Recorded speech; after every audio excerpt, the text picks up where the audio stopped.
اگر آپ کسی چیز کو بے صبری سے پانا چاہتے ہو تو تہجد ادا کرو۔ جو بھی چاہیے اسے مانگنے میں کبھی ہار مت مانو، کیونکہ آپ جس سے مانگ رہے ہو وہ کوئی اور نہیں بلکہ پوری کائنات کا مالک ہے۔ اسے پہلے سے پتہ ہے آپ کو کیا چاہیے، لیکن وہ دیکھتا ہے کہ آپ کتنے زیادہ توکل رکھنے والے ہو، اس پر کس یقین سے دعا مانگ رہے ہو۔ تہجد کے لیے میٹھی میٹھی نیند توڑ کر نرم نرم بستر چھوڑ کر اٹھنا اور پھر رب کے حضور کھڑے ہونا، واللہ اسے کہتے ہیں قربانی، اسے کہتے ہیں کچھ پانے کی تڑپ۔ آدھی رات میں اٹھ کر آپ اپنے رب سے سوال کرو اور وہ خالی لوٹا دے۔ ایسا لگتا ہے آپ کو کہ وہ آپ کو خالی ہاتھ لوٹائے گا؟ یاد رہے، تہجد نفلی عبادت ہے۔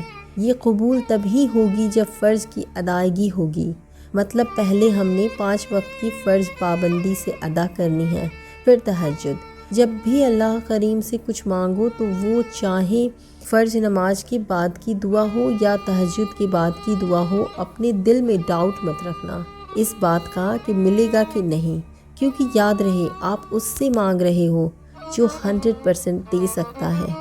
آپ اس سے مانگ رہے ہو جو بہترین دینے والا ہے، جو سب سے زیادہ رحیم اور کریم ہے، جو ہر ناممکن کو ممکن کرنے والا ہے، جو کرشمات دکھانے والا ہے۔ تہجد کا وقت تو وہ وقت ہوتا ہے جب 95% لوگ غفلت کی نیند سو رہے ہوتے ہیں۔ اس وقت اللہ کو پکارنے والوں کی تعداد بہت کم ہوتی ہے۔ اللہ کے قریب اس کے کچھ بندے ہوتے ہیں، وہ جو چاہتے ہیں اللہ انہیں عطا کرتا ہے۔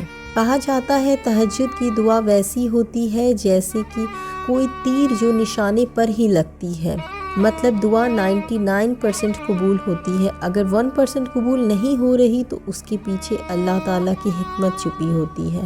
ہو سکتا ہے جو مانگا جا رہا ہے وہ آپ کے حق میں بہتر نہیں ہے، اور ہو سکتا ہے ابھی اس کا صحیح وقت نہیں ہے ملنے کا، یا تھوڑے وقت کے بعد اس کا ملنا آپ کے لیے لکھا ہو۔